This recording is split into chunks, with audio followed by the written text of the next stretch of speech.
Yeah. They ending the game at 32 minutes after just taking an inhibitor turret in a fight. Immediately, no fear at all. Yeah, I don't know if scared would be the word, seeing how kind of broken Cloud9 was after their last loss to Immortals. The fact that they were kind of like, hey, we need to kind of make this work for us. And this is one thing that I like about Cloud9 in the pick and ban phase. Even when they have a decisive victory, they still change their pick and ban strategy. Remember, they gave Vladimir to Immortals in their second round of picks on the blue side. So that not only did they not force Immortals first pick it, they kind of gave it to them later. Now they just ban Vladimir to change the landscape and make Dylan Falco adapt on the fly. Yeah, they also don't want it as a bit of a counter pick, because then you have to blind pick Cassiopeia, where you may want to be blind picking something a little bit safer than that, because you know that Pobelter has some counters up his sleeve. What will be the final two bans? Cloud9 always taking their time, making sure they get the one they want, and it is going to be Sivir, something we do see Sneaky playing as well, but they want to keep it out of the hands of Wildturtle, so we'll see that Ashe and Jhin once again, most likely. Impact gets his Gnar, no questions asked. So pick up for Cloud9. For Immortals here, I think you have to take Tahm Kench, or you risk giving it over to Cloud9.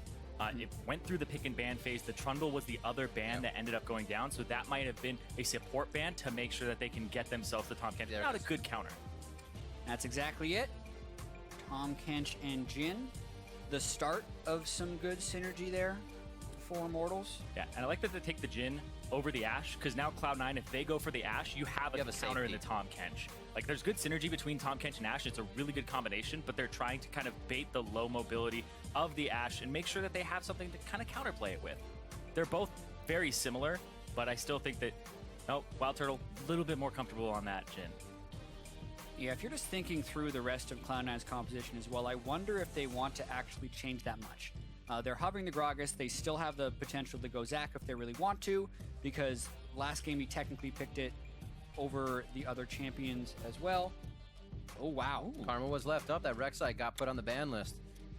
That is really surprising to me. Yep. And it's probably going to go to Smoothie, even though he has played it very little, and it's been Cloud9's most banned champion throughout the playoffs. So they're, I think, mainly doing this to deny it from Immortals and make sure that Pobelter or Adrian can't do it from a more supportive style. It will make Cloud9's composition play much differently, though.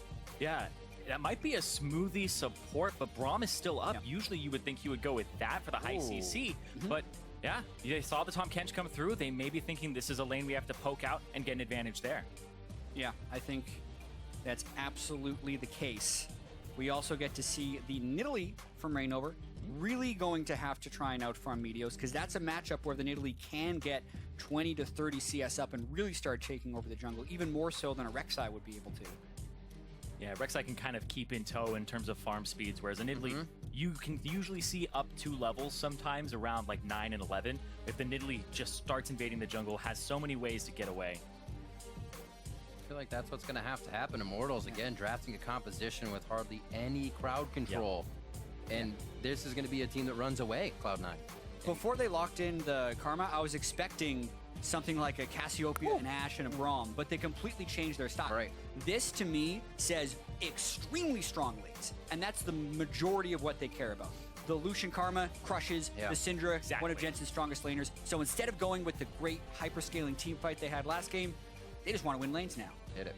Yeah, it's hard to predict the style that Cloud9 is going to come out with in that next game. They all have incredibly deep champion pools, and they always play the top things. The Syndra for Jensen, this is going to be a big problem, because we have seen some things played into it, like the Taliyah, but there hasn't really been a good counter yet. And this puts even more pressure on Reingover to perform. Because if you can take over the jungle of Cloud9, you can neutralize or punish Cloud9's strong lanes with ganks. Because the way C9 wins is to push up those lanes and get a large advantage early. But Reingover, and almost Reingover alone, is the one that has to stop that. Immortals, full-on poke comp. Yes. This is very much a composition that needs to win before 40 minutes. And C9's gone with strong lanes, so there's a lot of pressure on Reingover this game. Exactly, and if you start getting behind as a poke composition in the laning phase, it's very hard to execute on that pattern, and Cloud9 just played against this type of poke composition with a Varus and a Nidalee yesterday. Right, exactly. We saw Ninja bringing that to the table. It's going to be a crazy one here coming into game 2. We always wondered what will come out of picks and bans, and it seems like Immortals have to switch it up for this one, or have chosen to switch it up, I should say, as they lock in for game 2. We're about to head onto the Rift as Dylan Falco and Coach Reapert head to the backstage as they have given their players the last word of confidence as they head into game. It's going to be an amazing one. Game 2 here versus Cloud9 and Immortals. As we head onto the Rift, as always, head over to Twitter, hashtag C9win, hashtag IMTWin. Tally up those votes. Give support to your teams as well. In-house here, they want to hear it. And we're going to see what they can do going into Game 2. The bands switched it up a bit to allow that karma through, to allow a bit of a composition switch for Cloud9, and now the poke comp coming through for Immortals, kind of putting that ticker on the early game. See what they can do now as we are on to the Rift for Game 2.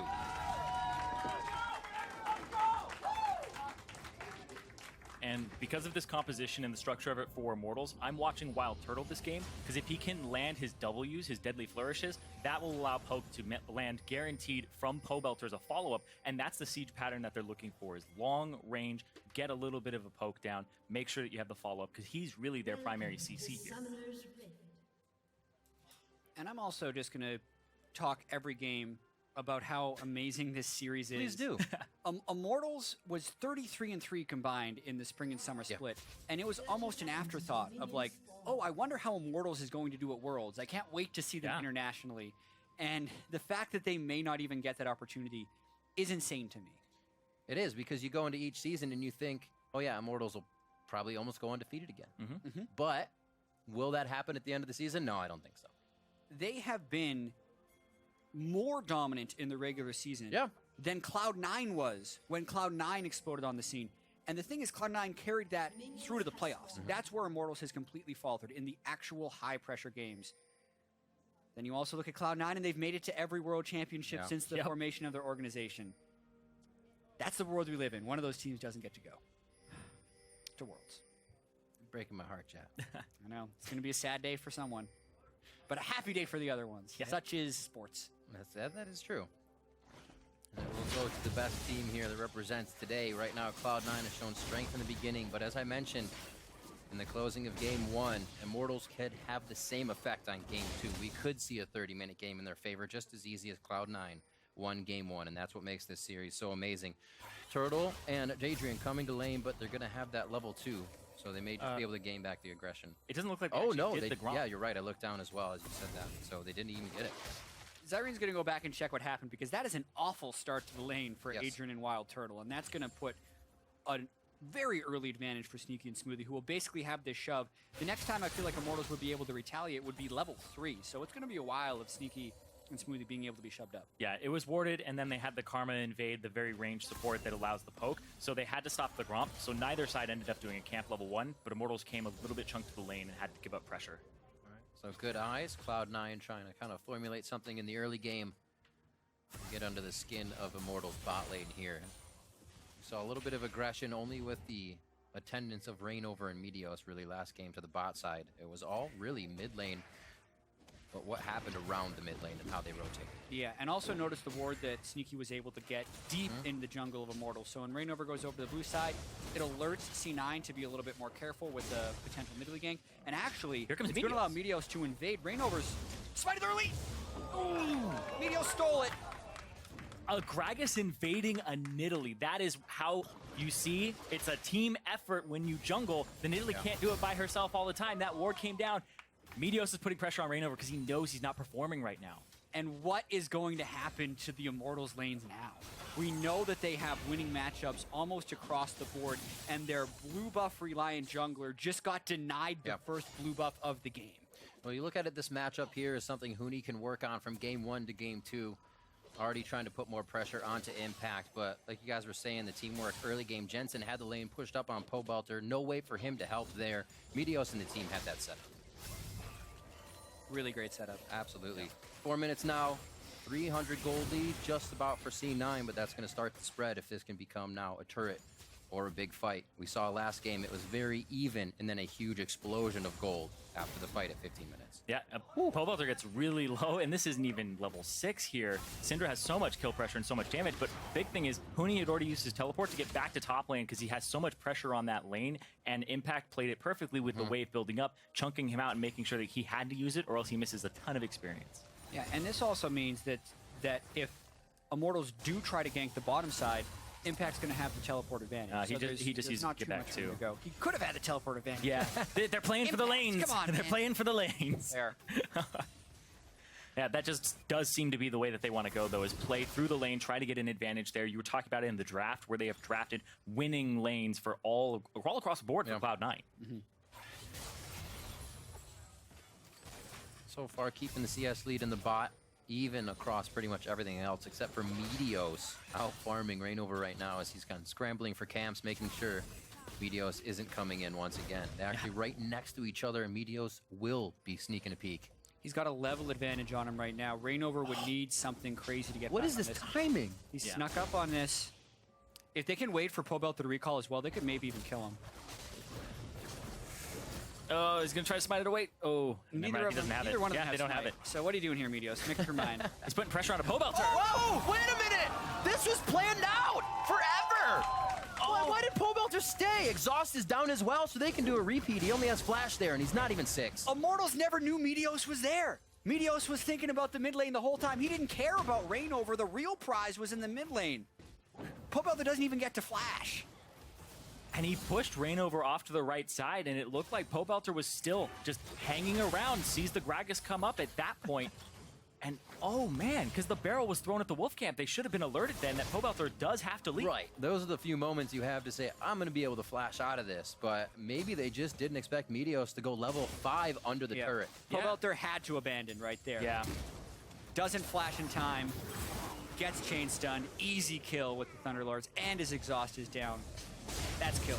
And this is pre-turret changes as well, because on the live patch, the turret will acquire you even if the target is outside of its range. Right. You are in its range. So they were able to make it out nice and clean. Bot lane still getting pushed in. Impact trying to make just that here in the top side as he sweeps Huni out. No worries. They're cleaning waves very nicely on that top side. I can't wait to see what they both bring to the table now that they are level 6. They want to dive turtle. Yes. And Adrian's super coming low too. back. It's almost looking even more nice to dive in there. Maybe he's adding the bait. Thick skin and the chomper up. Devour, I should say. Huni, parallel convergence falls behind him. And he'll be able to just get out of this one as he farms it out. As a jungler, you could visit pretty much any lane on Immortals and have a good time. And pressure on the bottom side, maybe you'll be able to get that turret. Top side, you're chunking him out constantly. He's going to have to ult backwards. And in the mid lane, you already got the exhaust down and you have a Syndra. Yeah. Things are looking pretty good for C9. Yes. So far. What? Returns to the scene of the crime. He's got a ward inside. Can't quite steal. He's just helping him out now. You do not want to help Nidalee creep faster. That's very Reingover's been worrisome. keeping up on farm, even though he's getting pushed around. Like we said, can't really be helping his lanes right now as he's trying to keep up. Understands Meteos is creating that pressure, and he's got to almost replicate it. Yeah, and I also do want to point out that like the Nidalee versus Gragas matchup is not an even matchup CS-wise. When you see a Gragas that's equal CS to the Nidalee, that means the Gragas is dominating. Yeah. Like if Nidalee, you pick Nidalee to be 15 to 20 CS up on the enemy jungler, and that just hasn't happened this game thanks to Blue Denial and thanks to the ganks. Yeah, and you think about what this is actually buying them. It's buying Nidalee not ending up doing scuttle crabs and having control of those parts. But hold on here. Keep him slowed. Body block. Continue. Yeah, just a lot of trade. Yeah, you don't get scuttle crab control from the Nidalee, and the Nidalee is forced onto her side of the jungle, where you look at C9's jungle, there are no wards anywhere in their jungle, and Meteos constantly smites his own wolves to make sure that nobody is coming in on that top side. He's just trying to keep track of Reingover, whether he's the one walking into him and saying, here's Reingover, or having the spirit kind of warn everybody else that he's there. He's just doing a really good job of keeping track of everything, because all you have to do when your lanes are winning is make sure the jungler can't upset them from the enemy team. Yeah, well, we do see Immortals moving towards Drake right here, and this could actually be a decent-sized fight. Like this, to me, is a little bit greedy for Immortals. Gragas isn't there. They're timing this with the blue handoff, but they are a little bit behind, and C9 might try and collapse here. 1100. That's He's huge. going to be hitting up that dragon. Meteos is out. Immortals don't even get a chance. Yep, Meteos wasn't pressured. even close. If they had actually just kept on it, and maybe Pobelter was a little bit in a better position there, but he can't. There's just so much kill pressure on him. It's such a loss of pressure to attempt Dragon like that, and then to be pushed off without the enemy jungler even showing. Yeah. Just will keep Meteos ahead of Reingover in pace. And you even just look at the bottom lane CS, Wildturtle on this Jhin is being bullied out with the Tahm Kench, which is such a high priority pick for both. But the Karma went through, and Smoothie's applying pressure alongside Sneaky in this winning matchup. And this is not the type of decision-making we saw from Immortals in the regular season. Immortals had zero hesitation and always followed through on their plays. This was an example of if they would have had the confidence from the regular season, they actually just get the Cloud Drake and walk away. TP, right? They could have even TP'd in, exactly. There used to be a meme like put a ward down at level 2 and Huni's going to TP to it. There were so many opportunities to try something in that play, and they actually back off. So if anyone is scared, it's actually Immortals right now. There is a lot of pressure on them, though. You think about what comes with being such a dominant team and then falling short 2 times in a row, and now having your back up against the wall against a team that already beat you to see if you even qualify for a top 3 team for North America. The Immortals have been thinking about this for a very long time. This has been their goal.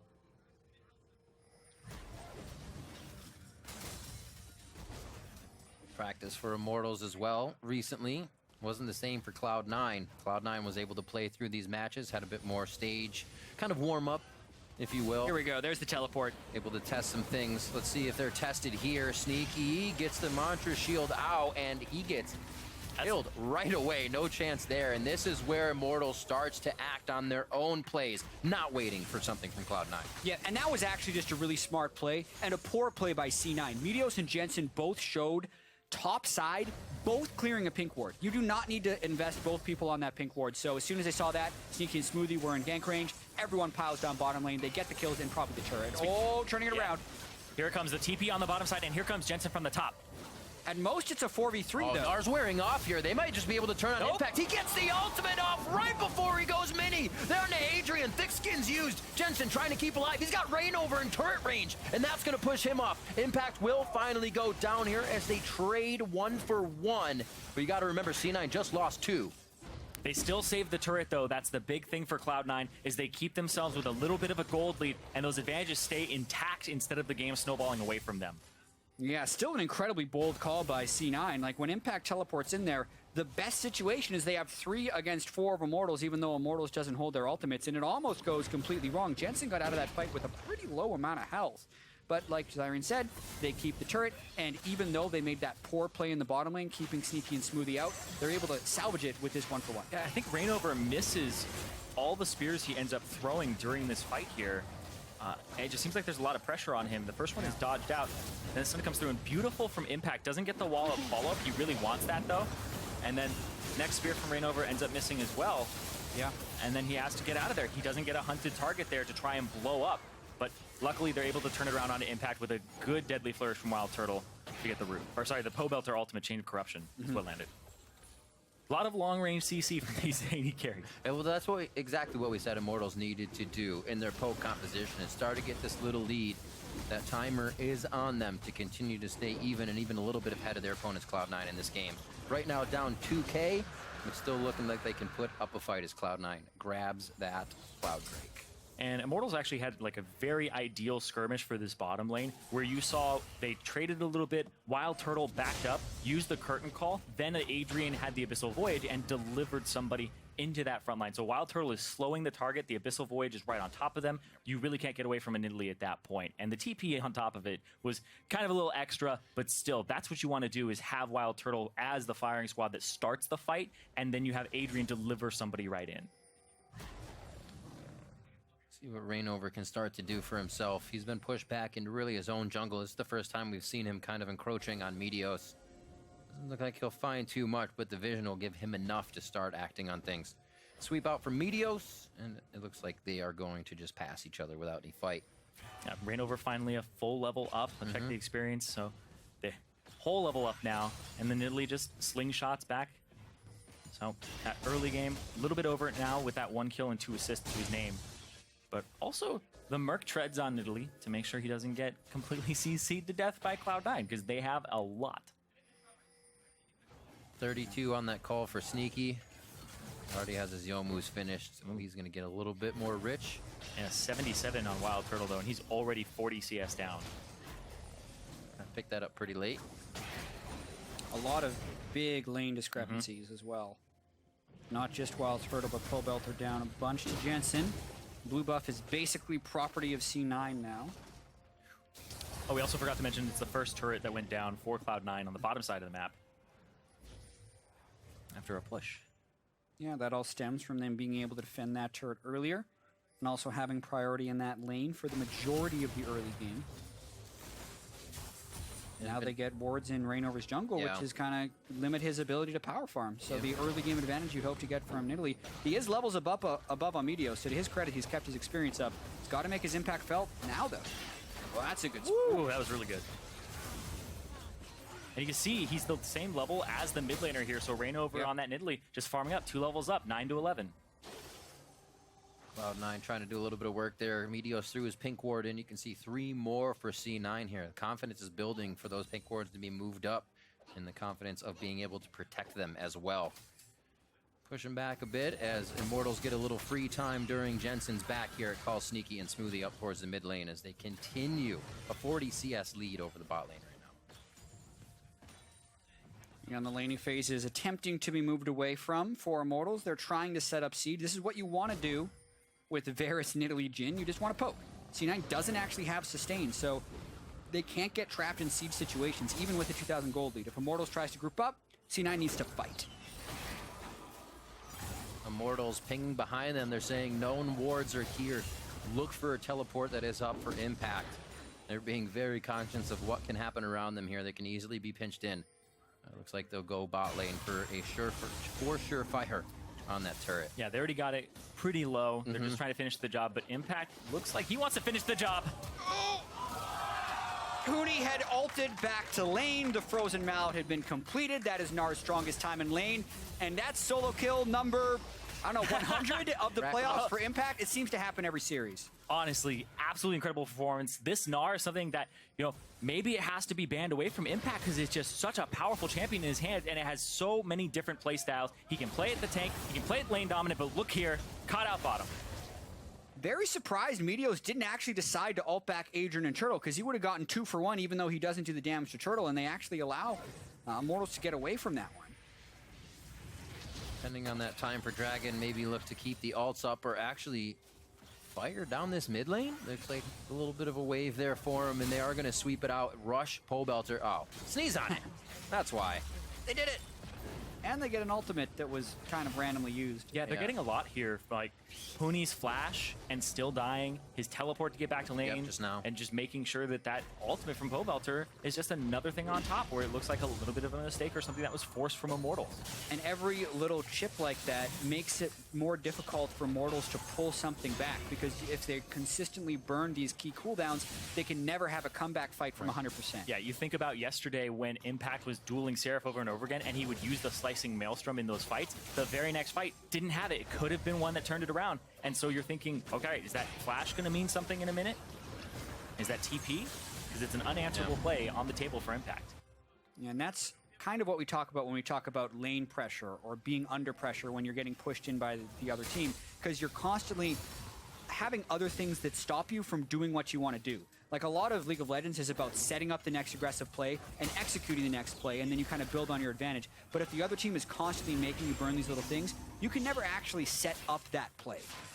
And if you do set it up, you're unfortunately knowing you are behind, and you don't have the stuff. Your conditions get even more tight. You're like, this has to hit. Now we only have this CC. Yeah, whether you're really only giving yourself bad conditions. Yeah, whether it's a cooldown or a summoner spell, or even a minion wave where, hey guys, I can't join you. I have a minion wave here that I have to farm or I get super far behind. And look at this.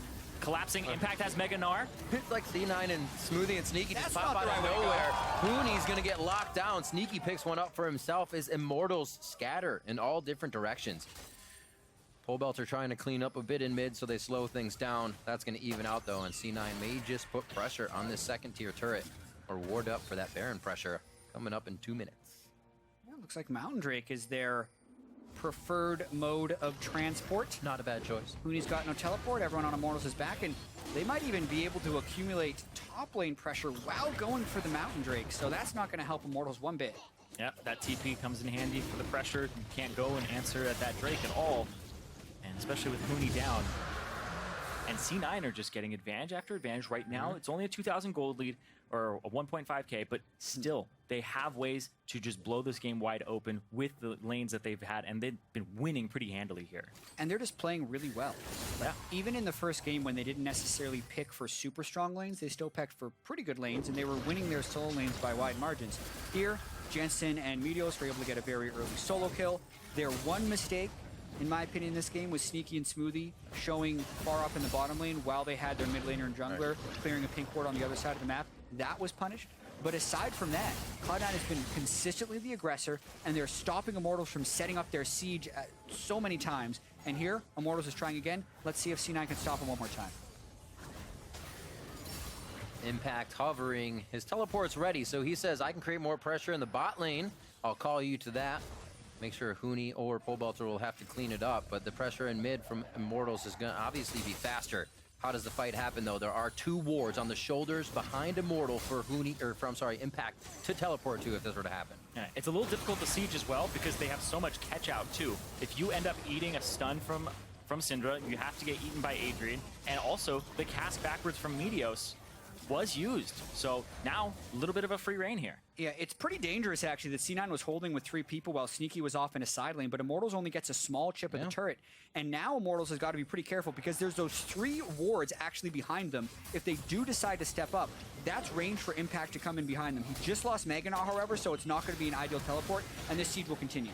There's the activation. This means Impact gets time to play in the bot lane by himself. You can see Cloud9 is playing the yo-yo defense, saying in and out, in and out. A bit of aggression, filtered with a bit of defense, and it's given Impact a bit of alone time. He'll back off, though, knowing he's going to start, as you said, creating that pressure. Now Immortals has to act on it. Yeah, and if Impact keeps splitting like that, there are opportunities with the Tahm Kench to actually go cut him off with somebody and try to create a 2-on-1 situation. And that's why Impact has to be a little bit more hesitant when he does that than when he normally would do. Good power in numbers along with the curtain call. But it did not do as much as they had hoped. Also, no minion wave allows them to go pretty much past the turret or near it. I have to say, a pretty epic defense by C9 overall. Immortals spent a good amount of time trying to siege down that turret and only got about 40% of its health during the 3 or 4 waves they were sieging, and that was when Cloud9 was holding with fewer numbers than Immortals was pushing in the mid lane. So that actually means that C9 gets an overall map pressure advantage off of that series of plays. Yeah, it's difficult to siege against a Syndra that has been winning the lane, and you have 2 AD carries because everybody is just a really good target for her, including the Nidalee jungle, that she can just blow up. If you get stunned, you have her in a bad spot, and they're going to get this top turret off a great rotation from a slow pushing minion wave. 3K coming in at 22 minutes. Not something you see these teams do to other teams at top side of the bracket, or even have done to themselves. And we're talking about how Cloud9 are playing so well. There's been a debate of who should go to Worlds. This is the game to settle that debate, and if Cloud9 are looking this convincing and they keep pressuring like this and they keep this up throughout the series, then they will silence that debate, and Cloud9 is definitely the 3rd seed from North America if they're able to close it out, and it keeps looking like this. Consistent play is a very hard thing to keep up, and that's what's going to be the goal here in this. There's still more games for Immortals, and definitely a lot of experience behind those players that they can bring out. In the poke composition this game, it looks like that will be ever so, or even more harder as the game goes on. And we saw just there, Ghostblade gets used early. It draws the ultimate out from Pobelter. Diminishes the threat from Immortal Siege for a little bit. But they're in this situation again where they'd have to hold in the mid lane. Impact is getting close to Meganar. The rest of C9, though, isn't quite in range to get a fight. Impact sees an opportunity. Jensen is so good at dodging skill shots. That is consistently one of his best skills. That could have been real trouble for Jensen. Those shots could have landed. It even made Impact move up a little bit towards Turtle. And you can see that kind of what tells you the lack of crowd control over there. Usually Syndra is picked for the lack of the reason that she can get out of crowd control. She doesn't have a lot of ways to leave the lane, but Jensen's up in the face of Immortals here saying, that's fine, I'll dodge your CC. And he is not even worried about it. So you can see how confident they are in their play. 24 minutes. It looks like they're going to keep this one going. They don't have to pressure anything. They feel like Immortals right now will continue to do things that will give C9 the advantage. Again, they flash 4-0. And looks like the skirmishes are just starting right now. Huni getting a little bloodthirsty. It's been a while since there's been a kill. Yeah, and they've spent so long in the mid lane, but now they're kind of trying to just get the other waves going so they're not losing out on too much farm. The game has definitely become a little strange, as Immortals has had these half-committed sieges in the mid lane, but they've never actually had a Varus ultimate up at the time of a siege, so nothing has really happened, especially because C9 has been prioritizing the side waves and trying to hold with as few people as possible instead of trying to flank in for a big team fight. And the gold lead has just been rather stagnant ever since that top turret. And gigantic wave coming in for impact, and these CS advantages are still in the lanes for Cloud9. They've created a large advantage that this poke composition, it's still struggling. There's enough damage from the Syndra to actually blow somebody up, and you can't really get that close either because of Meteos, and impact is now becoming a force to be reckoned with.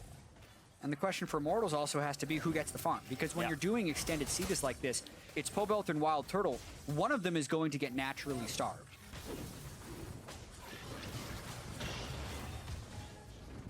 Not too many wards on the map even, and Cloud9 able to realize the vision, understand Immortals is not on the bottom side of the map. It's only Huni pushing, so the rest of the team would not be following. And the Dragon will go over. 3 Drakes now for Cloud9. And when the Drakes are going over, that should be your opportunity to siege and get a turret. Right. But Immortals weren't able to push up. Jensen stays, clears out the minion wave, and then they can't brute force it down, and now they finally do. But does that mean a flank is coming? From a... No, it doesn't. Yeah. Almost. Tells them to back off. Mininar kind of imposing, but Huni now invading the jungle. Yeah. Oh, he got it. Yeah, nice little steal by Huni. And Immortals has kept this game pretty close. Yes. Even though C9 started with very dominant lanes. And I feel like this game is following a really interesting power curve, because even though I do feel like poke compositions are on a bit of a timer, they're still powering up pretty substantially. Manamune just got completed for Pobelter. Wildturtle still doesn't have Duskblade. There are still probably 2 or even 3 items that Immortals can still use to become even stronger at poking. And I feel like that happens up until even 40 minutes. Oh, yeah. And since C9 is like lane dominant champions, they have a little bit of teamfight scaling, but like until Sneaky's at that max item Lucian, he's not going to be a massive, massive teamfight threat. You know, Jensen still is going to need one-shot potential on people, and if there's magic resist with the Aegis being completed on Adrian, it's going to take a little longer to get there. So I think both teams are actually fairly comfortable letting this game stretch a few more minutes, and it's still about who can make the bigger play. Yeah, and you're talking about the one-shot potential there. You're going to see some Maws for both these AD carries. And hold on, TP coming through, big fight. When you're getting pushed away from your own side of the jungle, Cloud9 routes Immortals. Adrian using thick skin, gonna go down in the end of this one. Huni in a 1v1 with impact as Reingover wants to join the party. Three's a crowd here as IMT now tries to bring in the resources. Reingover gets out very, very low, tries to get the heal, but still goes down as Huni's alive. Impact finally goes down as well. Jensen trying to get the damage down, but he cannot finish it off himself. What a scattered fight. For all the sieging and all the strategy we had in this game beforehand, it turns because there's a couple people that are where they shouldn't be in the top lane, and C9 just sends everybody up there. And Meteos just chased Wildturtle all the way down top side of the map. And Immortals, are they going to continue to try and poke? This isn't a 50-50. It's going to have to be straight damage. Meteos is going to be able to smite through this one. They could easily kill him on this. It's down to 5. He gets the smite. And he gets out with his life as well. And Cloud9, when they see this window to take an advantage, they are not going to hesitate to take it right now. And think about this team when Spring Split started. It's like, where are the Baron calls? High's not on the team. Where's the shot caller? Reaper has turned this team into a team that gels very well. They all know what they need to be doing. Some of them have said before, they've been headless chickens beforehand. But now, this Cloud9 is a force to be reckoned with. I've said it already. Poor Wildturtle. You can't do anything with that. You cannot run for Gragas. He was just way away from his team. Item spikes as well around the table for Cloud9. The Guardian Angel is there for Meteos, picking up his own kills we just saw on Wildturtle, and putting a little bit more money in the bank. Again, Impact coming in with this build. Finally onto defense, but doesn't feel like it's the Guardian Angel this round. Going for the Randoms. Yeah, the Randwoods is good. Since there's 2 physical damage poke champions, he's going to need to stack up his armor. Sneaky also going for what looks like a Bloodthirster as his next item, which I think is pretty important for sustain and a little bit of poke immunity. C9 looking towards victory now that they've been able to grab that Baron. How well can they push these lanes? Immortals might struggle to keep these lanes at bay. Yeah, you think about their wave clear, it's kind of a fall-off damage Q from Pobelter, but he wants to use that to poke. If you're using it to clear these minion waves, you aren't using it for that purpose. And it's kind of difficult to actually kill those minions when they're Baron buffed up with that ability. Yeah. Piercing Arrow is not going to be quite enough. And Huni's lucky that Impact doesn't have Baron buff on him. Also, be even more pressure in this top side, and the split push would be, honestly, maybe resulting in a turret sooner. The gold lead staying at the same deficit, or I should say the gold itself staying at the same deficit for Immortals, but meaning less and less as we get into the game here. The composition for Immortals, however, getting much more dangerous into this late game, already getting pushed back to their turrets. Cloud9 is pretty much able to work the outer ring here on the second tier. Huni's going to get a little bit of trouble for his time. Bot lane isn't going to be much of a fight, but it looks like Cloud9 can get pokes on these turrets and take them without a fight each time. They're going to keep going back and forth between mid and bot. They can't clear these waves fast enough with a Baron buff, so they get the inside track on mid, and look at that. The ring around the Rosie is finally stopped. Immortals wants to play. Curtain Call pushes out Huni. That's the ultimate, so he's looking for a target. He actually has the back line right in front of him, but the team can't engage. Turtle and Reingover getting pushed away. The flash body slam into Turtle and Reingover. The undecency for Meteos. And Riv, they could get a bunch off of this fight. There's a cannon wave there. Another wave is coming. It could actually be game. Yeah, 30 seconds on Pobelter. The wave clear. Wildturtle and Huni have to try and stall. They're going to go for broke. Wallop from Impact just missing the heels of Turtle. Looks like they are into the final Nexus turret. Another 30-minute game coming in. A lot quicker for Cloud9, taking the reins from the beginning. They're going to be on to the Nexus, and that is the ace for C9 as they close out Game 2 versus Immortals. It's 2-0. And Cloud9, one game away from a complete shutout and a trip to Worlds. Yeah, insane progression from this C9 team throughout the year. You were talking, Zyrene, earlier in this game about how C9 didn't really seem like they knew how to close out games. They have closed out